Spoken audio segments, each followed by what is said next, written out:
Tonight on 16 by 9. For your home, we're told they'll save you money and energy. But just wait until you hear about the dirty energy secret and what some people say these bulbs are doing to their bodies. When I looked in the mirror and saw my face, I was absolutely horrified. They're the most sought-after customer in the multi-billion-dollar world of video games. Who are they? Not your kids.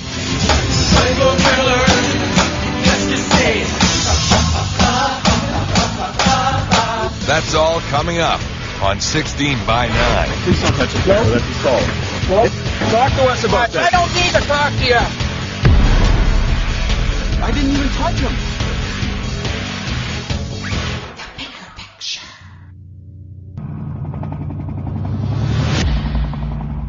Good evening and welcome to 16 by 9, the bigger picture. I'm Mary Garafello. They are the energy savers. They keep pushing on us. You know those swirly light bulbs you see everywhere? But wait until you hear what our Alison Vushnick uncovers about these bulbs and what some say it's doing to their bodies. Imagine turning on a light bulb and only 20 minutes later, your face looks like this. Brenda Ryder says it happened to her. When I looked in the mirror and saw my face, I was absolutely horrified. I didn't exactly know what had caused it or whether it could be controlled or whether it was short-term or long-term. So I was just completely aghast. And there are others.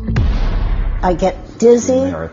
Weeping pustules. I can't focus well. I just feel all You're wrong. going to make a lot of people sick. They all say it was these, the curly compact fluorescent light bulbs, making them sick. And when they removed them, Pain went away within a couple of days. And my hands started healing immediately. you won't find curly bulbs here anymore. Jane Pentela changed all the bulbs back to incandescent. In her basement in St. Catharines, Ontario, Jane used to craft for hours, very close to the compact fluorescent light bulbs. Then a mysterious rash started to appear. On my arms, on my neck, behind my ears, down into my chest, on my legs next. I've had all sorts of blood work done, and everything comes back negative, every possibility. Skin problems, headaches, joint pain from turning on a light? Hard to imagine. So we started investigating. So exactly what do the bulbs emit? First concern, it may be what's coming off the bulbs. Ultraviolet radiation.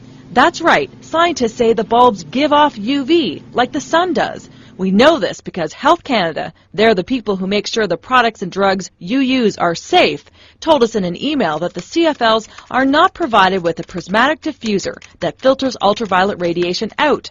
Therefore, there may be skin sensitivity issues, especially in people with certain skin diseases. And they're referring to people like Brenda. She suffers from lupus and is demanding the bulbs carry a warning for everyone. Consumers ought to be aware that if they have a sensitivity towards UV, these light bulbs could make their condition worse. So how much UV radiation do the bulbs give off? And if they can give off UV, can they cause skin cancer? Here's the disturbing thing. No one can tell us. Health Canada, the government agency that's in charge of protecting your health, well, they're testing the bulbs. But we've tried to talk to them for 10 months, and so far they have refused to answer our questions on camera. So after 10 months of no's and not availables, we had to go all the way to London, England to get some answers. It seems their government health people are happy to talk to us, and they have real science to back what they say, because they've tested the bulbs. It wasn't related to the brand or where we bought them. It was a random sample of them. About 1 in 5 were emitting unusual levels of UV light. Unusual levels. So we asked Magda Havis, she researches and tests the bulbs, to explain the UV. All compact fluorescent light bulbs contain mercury, and it's this mercury that's needed to produce the ultraviolet energy to cause the fluorescence to take place in the first place. And compact fluorescent light bulbs are everywhere. Part of the push to go green. We're told, do your part to save the environment. And the old light bulbs, the inefficient ones like incandescents, are being banned in Canada in 2012. This doesn't have a filter on it, so this would emit high levels of UV that could damage the skin. Andrew Langford leads a UK advocacy group fighting to find out more about the potential dangers of these bulbs. We already know that it's causing things like blistering and skin sensitivity, but time will tell as to whether or not the UV light is causing skin cancer. No warnings have been issued in Canada about UV. The British scientists also recommend these with the curly part inside a cover. They tested UV-free. You can buy these bulbs in Canada as well. Good for you that you're saving energy, but I would also say don't sit right beside them until we know more. Dermatologist Dr. Cheryl Rosen says it's the same advice for children. They should be at a distance until we know more. I think the key point here is that we don't know the whole story yet. So what about the people who make and profit from CFLs, the manufacturers? For months we contacted the big three, Philips, General Electric, Osram Sylvania, and their Lighting Industry Association. Only Philips told us that they were investigating UV concerns. All three companies maintain their bulbs meet industry standards and are safe. But each time we asked for an on-camera interview, we were denied.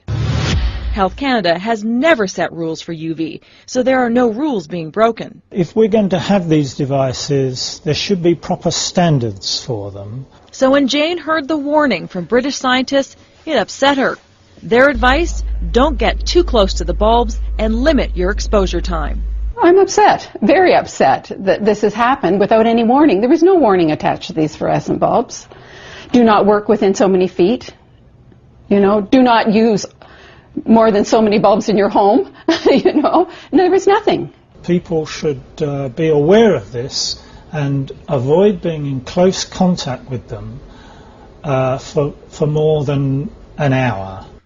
As for Brenda, she found a doctor who treated her and her skin cleared up. She knows people who suffer like her are shunned, so she started a support group.